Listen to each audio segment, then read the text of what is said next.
So these are hands that are representing during the pandemic on the left, and then hopes for after the pandemic on the right.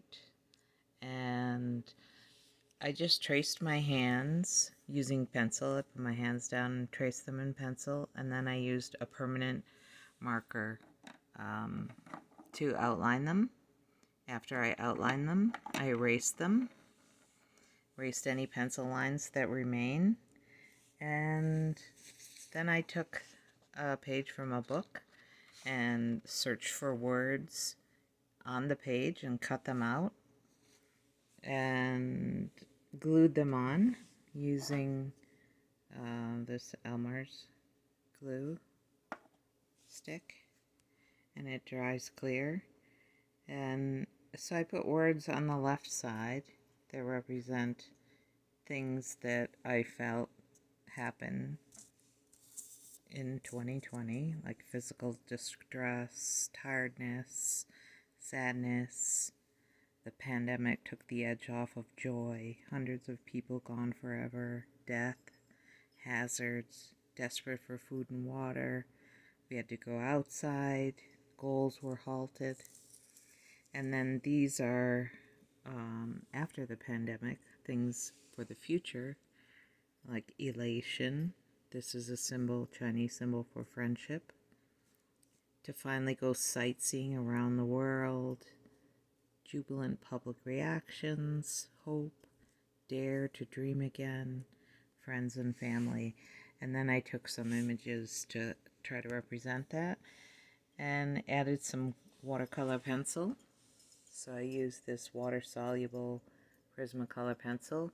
I also cut out a heart so that I could make a symmetrical heart to trace around on the hand right here, just to make it a little more even. So now I'm going to show you how I would start adding water to this.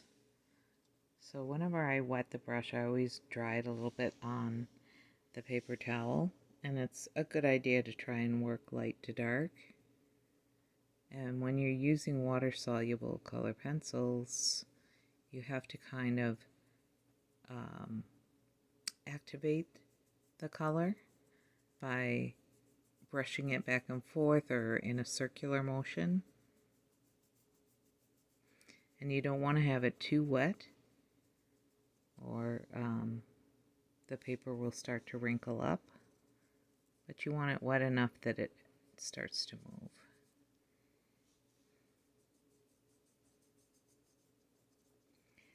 So I've added the color just near the edge, and then I'm blending it out from the edge into the white part of the page. And the color gets a lot more intense when you wet it. I did a little bit of purple on the edge of the red heart, added some white and some pink to it. And you want to be careful that you don't just go right across, because I'm going to rinse the brush and you'll see, because I want to have a gradation of tone, or what some people call an ombre, where it gets lighter and you can see some of that pinkish color mixing in there. But if I just went right across it with the red, I would lose this light in the middle. You can go over the words if you want.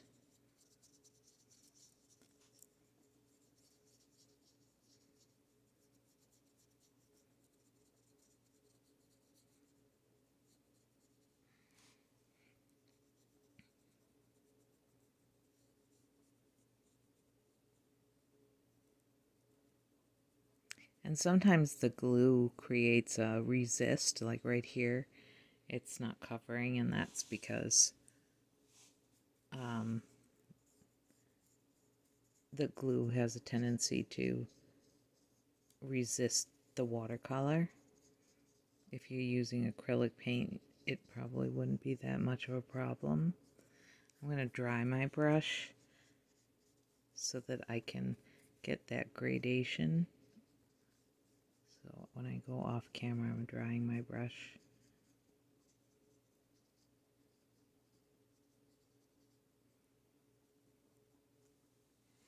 So when you're gluing your lettering on, you want to try not to get too much glue on the paper. Like just run the letters or the words on top of the glue stick instead of gluing the actual paper or gluing the hand. You want to glue the back of the word and then stick it down,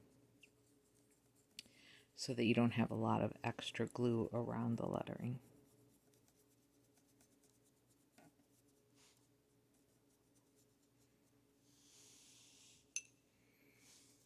And so, make sure that every time you rinse your brush, that you also dab it on the paper towel. And with the watercolor pencils, sometimes they will only move for the time that they're first initially wet.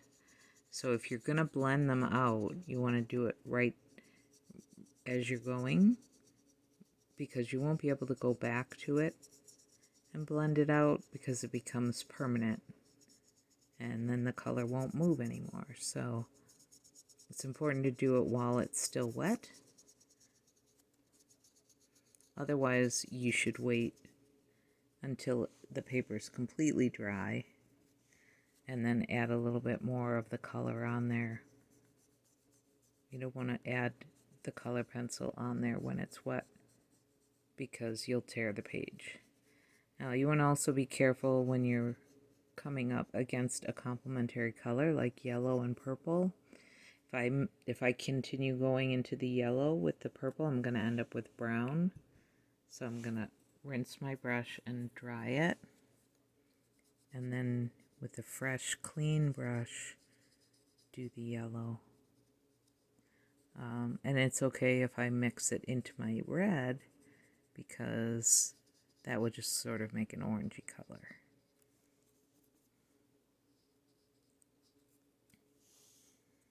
So I'm going to rinse my brush again. And when I dry it, I roll it to get a nice point.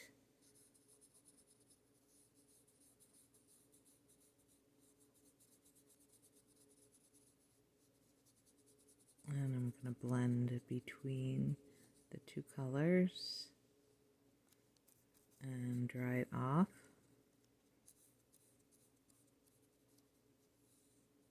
And be careful not to bring the red all the way across into the yellow, or you'll lose the color change or the shift.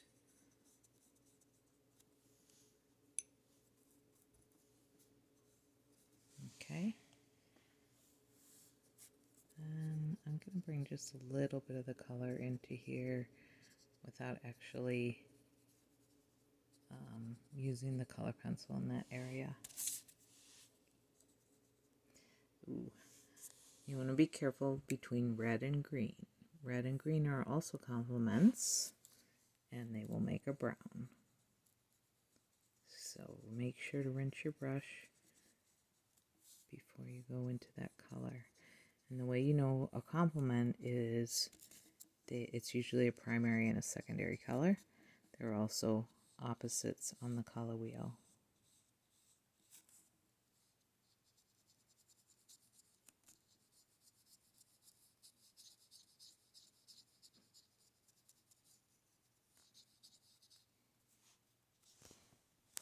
Okay, let's see if we can get a little closer there.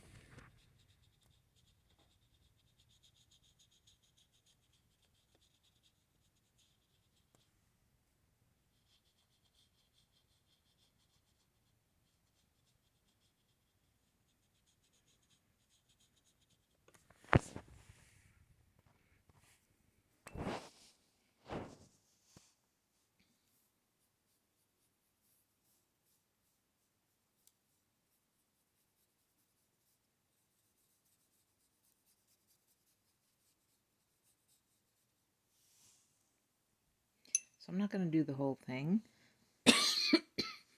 um, I will upload a picture of it when it's completely finished. And I will probably put some color on the other hand, but I don't think I'm going to make the left hand as bright as the right hand because I want brighter colors on my after the pandemic hand and probably darker colors on the before the pandemic hand, like maybe even just grays.